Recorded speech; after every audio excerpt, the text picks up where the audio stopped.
दिनांक time news मध्ये मी कैलास सोनवणे आपले हार्दिक स्वागत करतो। सुरुवातीला पाहूया 24 तासातील ताज्या घडामोडी। भाजप महानगर जिल्हाध्यक्ष गजेंद्र फळकरांसह 5 जणांविरुद्ध पोस्को अंतर्गत गुन्हा दाखल करण्याचे न्यायालयाचे आदेश। काँग्रेसचा वचननामा हा मुस्लिम लीगचा वचननामा असल्याचा योगी आदित्यनाथ यांचा घणाघात। वार शिवारातील बनावट देशी दारूचा कारखाना पश्चिम देवपूर पोलिसांनी केला उद्ध्वस्त। सत्यशोधक कम्युनिस्ट पक्ष व लाल बावटातर्फे इंडिया आघाडीचे डॉक्टर शोभा बच्छाव यांना पाठिंबा। आणि अखंड आणि सक्षम भारताची निर्मितीसाठी मतदान करून निवडून देण्याचे येळवे यांचे आव्हान। आता बातमीपत्र विस्ताराने। भाजपचे धुळे महानगर जिल्हाध्यक्ष गजेंद्र अंपळकर, माजी उपमहापौर कल्याणी अंपळकर, सतीश अंपळकर यांच्यासह 5 जणांविरुद्ध पोस्कोसह विविध कलमान्वये गुन्हा दाखल करण्याचे आदेश न्यायालयाने दिले असल्याची माहिती कल्पनाबाई परदेशी यांनी पत्रकार परिषद घेऊन दिल्यामुळे राजकीय वर्तुळात खळबळ उडाली आहे। भाजपचे धुळे महानगर जिल्हाध्यक्ष गजेंद्र अंपळकर, माजी उपमहापौर कल्याणी अंपळकर, सतीश अंपळकर यांच्यासह 5 जणांविरुद्ध पोस्कोसह भादवी कलम 354, 324 अंतर्गत गुन्हा दाखल करण्याचे आदेश न्यायालयाने चाळीसगाव पोलीस ठाण्याचे वरिष्ठ अधिकारी यांना दिले असल्याची माहिती कल्पनाबाई उर्फ छोटीबाई परशुराम परदेशी यांनी पत्रकार परिषद घेऊन दिली। याबाबत अधिक माहिती अशी की अल्पवयीन मुलीची लहान बहीण व भाऊ अंपळकर यांच्या हर महादेव या व्यायामशाळेत कुस्ती शिकण्यासाठी जात असत। या ठिकाणी प्रशिक्षक म्हणून कार्यरत असलेल्या ऋतिक उर्फ दादू राजेंद्र राजपूत पीडित युवतीशी अंगलट करण्याचा प्रयत्न केला। तसेच तू मला आवडतेस, मला तुझ्याशी लग्न करायचे असे सांगून आग्रह धरला। माझे ऐकले नाही तर तुझ्या परिवाराला जीवे ठार मारेल अशी धमकी दिली। 10 जानेवारी रोजी याच कारणावरून पीडितेसह तिचे आई व कुटुंबातील सदस्यांना रस्त्यात आणून पुन्हा जबरदस्ती करण्याचा प्रयत्न केला। तसेच पीडित युवतीशी अंगलट येण्याचाही प्रयत्न केला। आरडाओरडा करून स्वतःची सुटका करून घरी जात असताना गजेंद्र अंपळकर यांनी पोलिसात न जाण्याची धमकी दिली। मात्र तरीही पीडित युवतीची बहीण व तिची आई दोन्ही भावांसह चाळीसगाव रोड पोलीस ठाण्यात रात्री 9 वाजता गेले असता पोलिसांनी त्यांची तक्रार नोंदवून घेतली नाही। उलट कल्याणी अंपळकर यांनी दाखल केलेली तक्रार नोंदवून घेत त्यामुळे त्यांना अटक करण्यात आली व अल्पवयीन मुलीस रिमांड होममध्ये ठेवण्यात आले। या गुन्ह्यात फिर्यादीच्या वडिलांचेही नाव गवण्यात आल्याचे फिर्यादीने म्हटले आहे। बाहेर आल्यानंतर पुन्हा चाळीसगाव रोड पोलिसांना विनंती करण्यात आली, मात्र त्यांनी नकार दिल्याने या संदर्भात न्यायालयात अर्ज दाखल करण्यात आला। यावर न्यायालयाने खातरजमा करून पोक्सोसह भादवी कलम 354, 323, 504, 506, 2, 143, 147, 148, 149 अन्वये गुन्हा दाखल करण्याचे आदेश दिले आहेत। संशयित आरोपीमध्ये हर महादेव व्यायामशाळेचा कुस्ती प्रशिक्षक दादू राजपूत, गजेंद्र महादेव अंपळकर, कल्याणी सतीश अंपळकर, सुहास सतीश अंपळकर, जतीन उर्फ अजय आव्हाळे यांचा समावेश आहे। न्यायालयामार्फत पोलीस ठाण्यात गुन्हा दाखल करण्याचे आदेश झाल्याने राजकीय वर्तुळात खळबळ उडाली आहे। शिक्षण घ्यायचे पण तिने तालीम सोडली हे आम्हाला माहिती नव्हतं। पण एक दिवशी मी माझ्या 2 मुलांना घ्यायला गेली तर ते मुलांना घेतलं मी माझ्या रस्त्यामध्ये दगडूशेठ, कल्याणीताई, सुहास अंपळकर, ऋतिक राजपूत आणि जतीन आव्हाळे हे 5 रस्त्यात उभे होते। मग मी त्यांना बोलली का आमचा रस्ता अडवला, तर ते मुलीचा हात पकडून घेतला ऋतिक राजपूतने। गजेंद्र अंपळकर यांना मी बोलली हे काय असं रस्त्यामध्ये मुलीचा हात पकडून घेतला, तर मग मी त्यांना सांगितलं, माझ्या मुलीने मला सांगितलं की मम्मी असं चालत होतं म्हणून मी कुस्ती सोडली। हा मुलगा माझा हमेशा तालीमध्ये नाव घ्यायचा, तर मी तुम्हाला सांगितलं नव्हतं।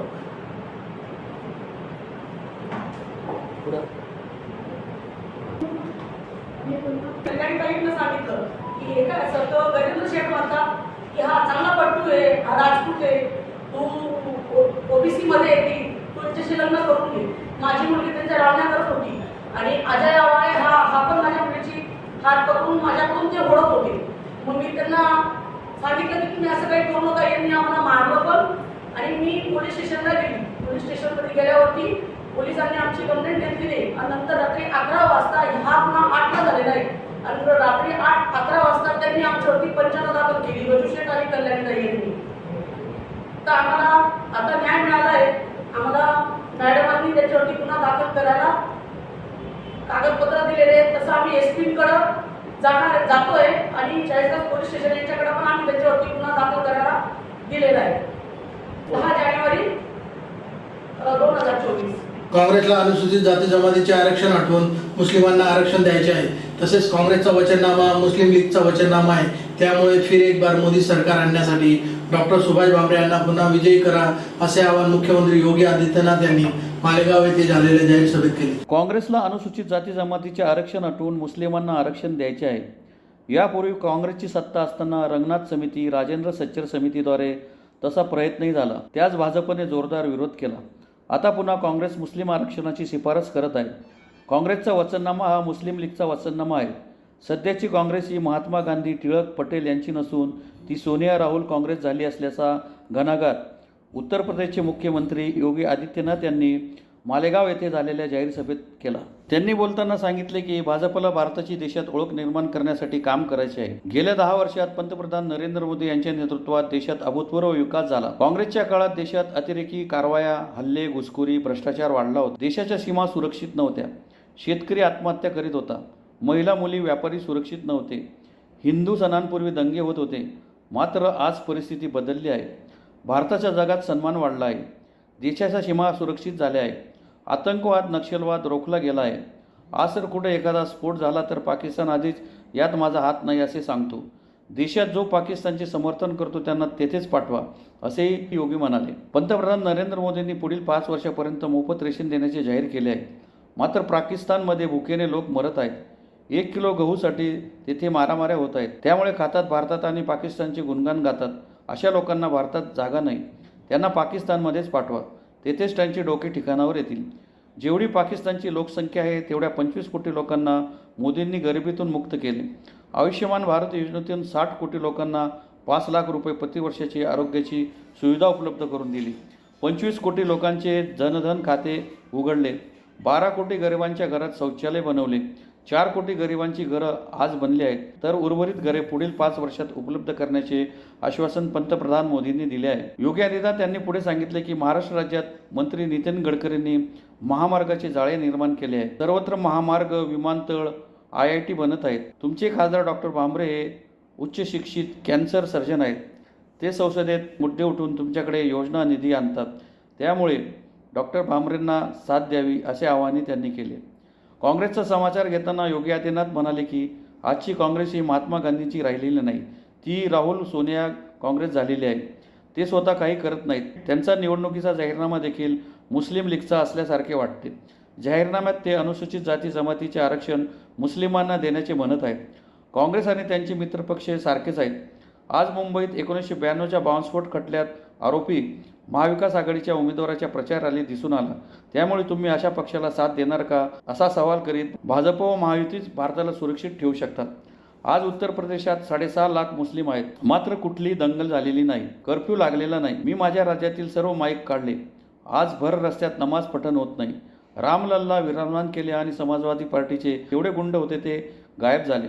काँग्रेसच्या जाहीरनाम्यात अल्पसंख्याकांना त्यांच्या आवडीनुसार खानपान देणार असल्याचे म्हटले आहे. त्यावरून काँग्रेसचे विचार कळतात. शिवाजीराजांनी गोहत्या करणाऱ्याला कठोर शिक्षा केली. मात्र काँग्रेस गोहत्या करण्याची सूट देण्याचे म्हणतात.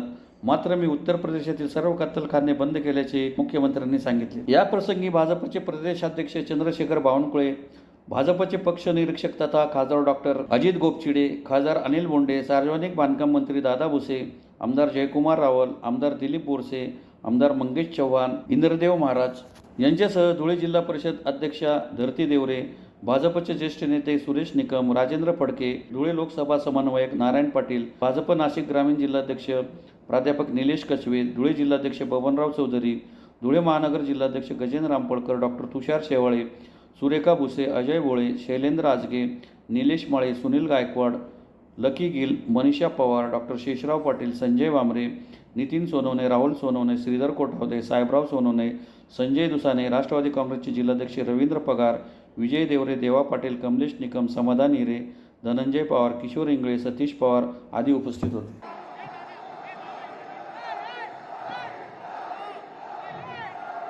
भारत माता की, भारत माता की, भारत माता की, वंदे वंदे वंदे छत्रपति शिवाजी महाराज की, छत्रपति शिवाजी महाराज की, छत्रपति शिवाजी महाराज की। मंच पर उपस्थित भारतीय जनता पार्टी के प्रदेश के अध्यक्ष मान्य श्री चंद्रशेखर बावनकुळे जी,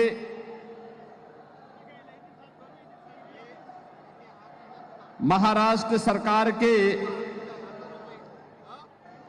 माननीय मंत्री श्री दादा साहेब भोसे जी, राज्यसभा के माननीय सांसद श्री अजीत जी, आमदार जयकुमार रावल जी, मंगेश जी चौहान,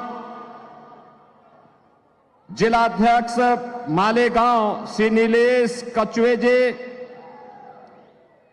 जिलाध्यक्ष श्री गजेंद्र जी, बावनराव चौधरी जी और राष्ट्रीय संयोजक बेटी बचाओ बेटी पढ़ाओ डॉक्टर राजेंद्र फड़के जी और मेरे संसद के मित्र उच्च शिक्षित कैंसर सर्जन, आपके मेंबर ऑफ पार्लियामेंट और इस चुनाव में फिर भारतीय जनता पार्टी और एनडीए के प्रत्याशी डॉक्टर सुभाष जी भामरे और इस धुलिया पार्लियामेंट्री कॉन्स्टिट्यूंसी से जुड़े हुए मेरे सभी उपस्थित बहन और भाइयों, धुले की आराध्य एक बीरा माता के चरणों में बारंबार मैं प्रणाम करता हूं। बहनों और भाइयों, इस पावन धरा को छत्रपति शिवाजी महाराज की जन्मस्थली होने का सौभाग्य प्राप्त है। शिवनेरी जो हर भारतीय के लिए एक ऊर्जा का पुंज है और इसीलिए मैं महाराष्ट्र की इस पावन धरा को कोटि कोटि नमन करता हूं। इस धरा ने भारत के संविधान के निर्माता बाबा साहब डॉक्टर भीमराव अंबेडकर को, सामाजिक न्याय के प्रोधा महात्मा फुले को, महिला सशक्तिकरण की साक्षात प्रतिमूर्ति सावित्रीबाई फुले को जन्म देकर के भारत को एक नए भारत की दिशा में अग्रसर करने का मार्गदर्शन दिया है। और हिंदू धर्म रक्षक स्वराज के अभियान के नेतृत्वकर्ता छत्रपति संभाजी महाराज की इस पावन धरा को, और जिस पावन धरा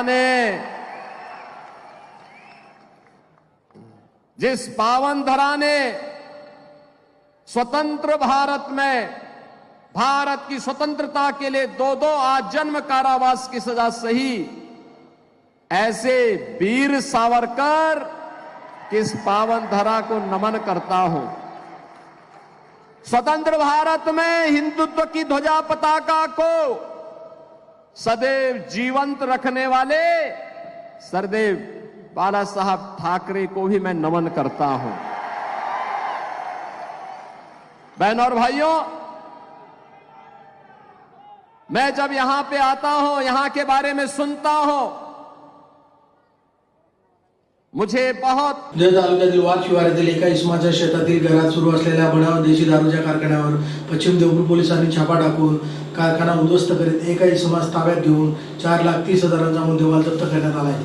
धुळे तालुक्यातील वार शिवारातील एका इसमाच्या शेतातील घरात सुरू असलेल्या बनावट देशी दारूच्या कारखान्यावर पश्चिम देवपूर पोलिसांनी छापा टाकून कारखाना उद्ध्वस्त करीत एकाच ताब्यात घेऊन 4,30,000 रुपयांचा मुद्देमाल जप्त करण्यात आला आहे। या प्रकरणी पश्चिम देवपूर पोलीस ठाण्यात गुन्हा दाखल करण्यात आला आहे। याबाबत अधिक माहिती अशी की धुळे तालुक्यातील वार शिवारातील महेंद्र राजाराम चव्हाण यांच्या शेतातील घरात बनावट देशी दारू तयार केली जात असल्याची गोपनीय माहिती सहाय्यक पोलीस अधीक्षक ऋषिकेश रेड्डी यांना मिळाली होती। त्यांनी सहाय्यक पोलीस निरीक्षक सुरेश शिरसाट यांना कारवाईचे आदेश दिले होते। त्यानुसार पथकाने मध्यरात्री 1 वाजेच्या सुमारास तेथे छापा टाकला। त्या ठिकाणी मानवी शरीरास घातक व अपायकारक अशी बनावट टँगो पंच देशी दारू बनवण्याकरता लागणारे साहित्य मिळून आले। त्यात 2 लाखांचे सिलिंग पॅकिंगचे इलेक्ट्रिक मशीन, 50,000चे मशीन, 63,840 रुपये किमतीचे टँगो नाव असलेले सीलबंद दारूच्या बाटल्या भरलेले 38 खोके, 8,160 रुपयांचे टँगो नावाचे रिकाम्या बाटल्यांचे 34 बॉक्स, 2,000 पत्रटी बूच, 20,000चे इलेक्ट्रिक मशीन, 20,000ची 750 लिटर क्षमतेची प्लॅस्टिकची टाकी, त्यात सुमारे 100 लिटर दारू, 40,000चे 200 लिटर क्षमतेचे ड्रम, त्यात सुमारे 200 लिटर रसायन व इतर साहित्य असा एकूण 4,30,850 रुपयांचा मुद्देमाल जप्त करण्यात आला। तसेच महेंद्र राजाराम चव्हाण वय 24 राहणार वार याला ताब्यात घेतले असून त्याच्याकडून कारखाना मालकाची माहिती घेऊन त्याच्यावर देखील कारवाई केली जाणार आहे। सदरची कारवाई पोलीस अधीक्षक श्रीकांत दिवरे, अप्पर पोलीस अधीक्षक किशोर काळे, सहाय्यक पोलीस अधीक्षक ऋषिकेश रेड्डी यांच्या मार्गदर्शनाखाली पश्चिम देवपूर पोलीस ठाण्याचे सहाय्यक पोलीस निरीक्षक सुरेश शिरसाट, पोलीस उपनिरीक्षक मनोज कचरे, कुणाल साळवे, पंडित मोरे, सुनील राठोड, सनी सरदार, अतुल जाधव, किरण बदाने, अमोल सोनवणे, वाल्मिक पाटील तसेच आझादनगर पोलीस ठाण्याचे गौतम सापकाळ यांनी केली। धुळे शहरातील एसपी ऋषिकेश रेड्डी आणि एपीआय शिरसाट यांना अशी एक इन्फॉर्मेशन मिळाली होती की एका शेतामध्ये बनावट देशी दारूचा कारखाना आहे। आपण आता बघितलं तर त्याच्यामध्ये सगळे इन्स्ट्रुमेंट्स आहेत, पॅकेजिंग इन्स्ट्रुमेंट्स आहेत, मिक्सर्स आहेत, काही इथिलीन सारखे गोष्टी आहेत, काही स्पिरिट आहेत।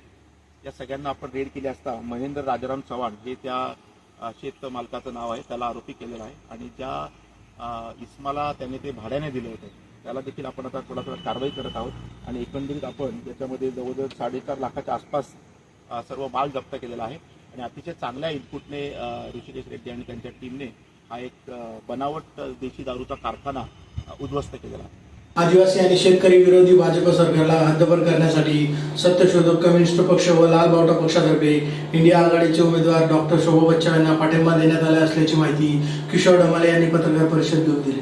आदिवासी आणि शेतकरी विरोधी भाजपच्या मोदी सरकारला हद्दपार करण्यासाठी सत्यशोधक कम्युनिस्ट पक्ष लाल बावटा पक्षातर्फे धुळे लोकसभेसाठी इंडिया आघाडीचे उमेदवार डॉक्टर शोभा बच्चाव यांना जाहीर पाठिंबा देण्यात आला असल्याची माहिती किशोर डमाले यांनी पत्रकार परिषद घेऊन दिली। त्यांनी याबाबत माहिती देताना सांगितले की मोदी सरकार हे शेतकरी विरोधी असून त्यांच्या भेदभाव, देश आणि दहशत यावर आधारित 2014 ते 2024 या 10 वर्षातील राजवटीने देश 50 वर्षे मागे गेला आहे। खोटी आश्वासने व चुकीच्या धोरणाच्या परिणामी आदिवासी कष्टकरी शेतकऱ्यांच्या हालाकीत भरच पडली आहे। काळे पैसे परत आणण्याच्या नावाखाली नोटाबंदीचा निर्णय रात्री 12 वाजता जाहीर करून मोदी सरकारने सामान्य माणसांना बँकांच्या दारात थंडी वाऱ्यात उभे केले। त्यापैकी काही जण मृत्युमुखी पडले।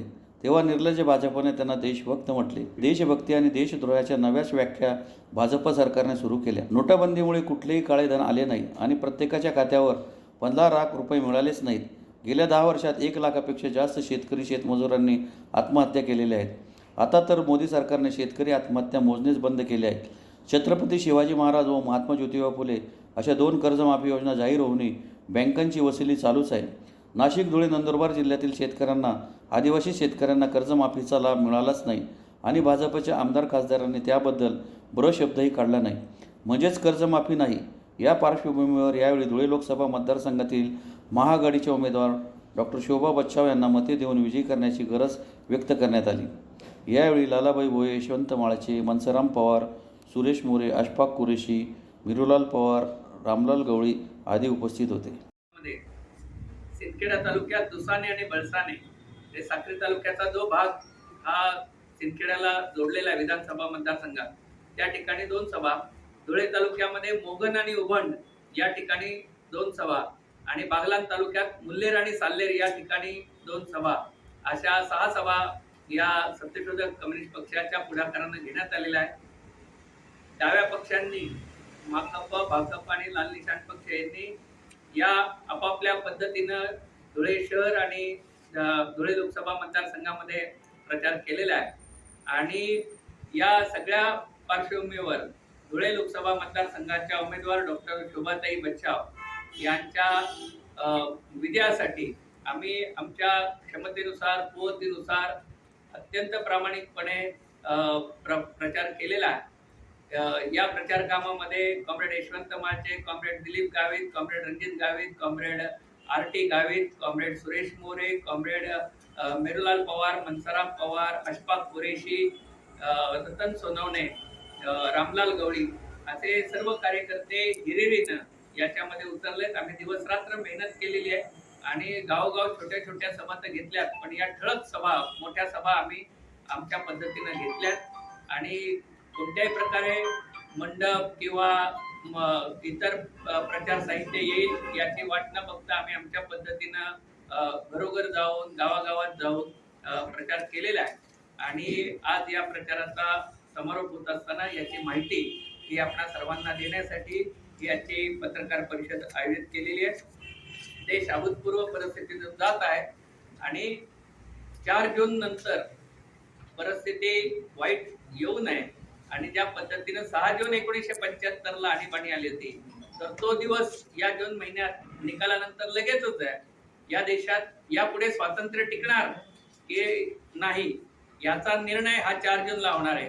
अखंड भारत आणि सक्षम भारताच्या निर्मितीसाठी मतदान करून खासदार म्हणून निवडून देण्याचे आवाहन भारतीय जवान किसान पार्टीचे उमेदवार नामदेव येळे यांनी पत्रकार परिषद घेऊन केले आहे। अखंड आणि सक्षम भारताची निर्मितीसाठी मला खासदार म्हणून निवडून द्या असे आवाहन धुळे लोकसभेचे भारतीय जवान किसान पार्टीचे अधिकृत उमेदवार नामदेव रोहिदास येळवे यांनी पत्रकार परिषद घेऊन केले आहे। येळवे यांनी आपल्या जाहीरनाम्यात सांगितले की शेतीच्या मालाला योग्य भाव दिला जाईल, शेतकऱ्यांसाठी कर्जमाफी करेन, शेतकऱ्यांना वीज मोफत दिली जाईल, समृद्ध सक्षम शेतकरी उभारणीसाठी प्रयत्न केले जातील, त्याचबरोबर चांगले शिक्षण व जातीचा दाखला व जात वैधता प्रमाणपत्र घरपोच मिळवण्याची सोय केली जाईल, स्वास्थ्य, रोजगार, सुरक्षा याच्यावर विशेष लक्ष केंद्रित करण्यात येईल, सैनिकांसाठी देशाच्या सैनिक व पॅरामिलिटरी जवानांचे मजबूतीकरण, सर्व जवानांना 1 रँक 1 पेन्शन, अग्निवीर जवानांचा सेवेचा कार्यकाळ 20 वर्ष करून पेन्शन योजना लागू करणे, पॅरामिलिटरी जवानांची 2004 पासून पेन्शन लागू करणे, पॅरामिलिटरी सैनिक कल्याण बोर्डची प्रत्येक जिल्ह्यात स्थापना करणे, वीरमरण आल्यास शहीद दर्जा देणे, सैनिक व अर्धसैनिक मधील तफावत दूर करणे, सैनिक व अर्धसैनिकांवर होणारा अन्याय आणि जनतेवर होणारा अन्याय, अत्याचार, दुराचार, भ्रष्टाचार, बलात्कार यासारख्या होणाऱ्या घटनांवर 24 तासात निवारण करणे आदी कामे केले जातील असे त्यांनी सांगितले। त्यामुळे माजी सैनिकाला खासदार पदाकरता भेटवस्तू या चिन्हावर समोरील बटन दाबून प्रचंड मताने विजय करण्याचे त्यांनी आवाहन केले। मी भारतीय जवान किसान पार्टीकडनं उमेदवारी धुळे लोकसभामध्ये करत आहे। माझं चुनाव चिन्ह आहे गिफ्ट पॅकेट, 4 नंबरवरती माझं बटन आहे। मी या धुळे लोकसभामध्ये निवडणूक अशा करता लढत आहे की आमची धुळे जिल्ह्याची नाही तर पूर्ण महाराष्ट्राची जनता एकदम खालावलेली आहे। त्यांना पक्ष कळत नाही आहे की राष्ट्रवादीला मतदान करायचं का महायुतीला करायचं का देवेंद्र फडणवीस भाजपला मतदान करायचं, कारण की सर्व पक्षांची तोडफोड या महाराष्ट्र राज्यामध्ये झालेली आहे आणि शेतकरीविषयी प्रश्नच या जनतेच्यासाठी भल्यासाठी कुठल्याही पक्षाने न काँग्रेसने केला न BJPने केला। म्हणून भारतीय जवान किसान पार्टीला मतदान लोक करणार आहेत आणि आम्ही 100% निवडून येणार आहोत आणि आम्ही शेतकरी आणि सैनिकांसाठी, बेरोजगार नवतरुण तरुणींसाठी, शिक्षण व्यवस्थेसाठी, आरोग्य व्यवस्थेसाठी आम्ही परिपूर्ण काम करणार आहोत आणि रेल्वे सुद्धा औरंगाबादपर्यंत, नाशिकपर्यंत, मुंबईपर्यंत, दिल्लीपर्यंत धावावी धुळ्यापासून हे सुद्धा नियोजन आम्ही करणार आहोत आणि सक्षमीकरण शेतकरींचं जो काही कालवा असेल त्या कालवामध्ये पाणी शेतकरीच्या बांधावरती पोहोचवण्याचं काम करू आणि शेतकरीला हमी भाव शेतकरीच ठरवेल असा आम्ही नियमावली या शासनाच्या माध्यमातून करू। आम्ही पुन्हा एक नजर ठळक घडामोडींवर। भाजप महानगर जिल्हाध्यक्ष गजेंद्र पळकरांसह 5 जणांविरुद्ध पोस्को अंतर्गत गुन्हा दाखल करण्याचे न्यायालयाचे आदेश। काँग्रेसचा वचननामा हा मुस्लिम लीगचा वचननामा असल्याचा योगी आदित्यनाथ यांचा घणाघात। वार शिवारातील बनावट देशी दारूचा कारखाना पश्चिम देवपूर पोलिसांनी केला उद्ध्वस्त। सत्यशोधक कम्युनिस्ट पक्ष व लालबावटातर्फे इंडिया आघाडीचे डॉक्टर शोभा बच्छाव यांना पाठिंबा। आणि अखंड आणि सक्षम भारताची निर्मितीसाठी मतदान करून निवडून देण्याचे येळवे यांचे आव्हान। याचबरोबर श्रीराम टाइम न्यूजच्या बातमीपत्र संपले। दिवसभरातील ताज्या घडामोडींसाठी पाहत राहा श्रीराम टाइम न्यूज। व्हिडिओ पुढील प्रसारणात, तोपर्यंत नमस्कार।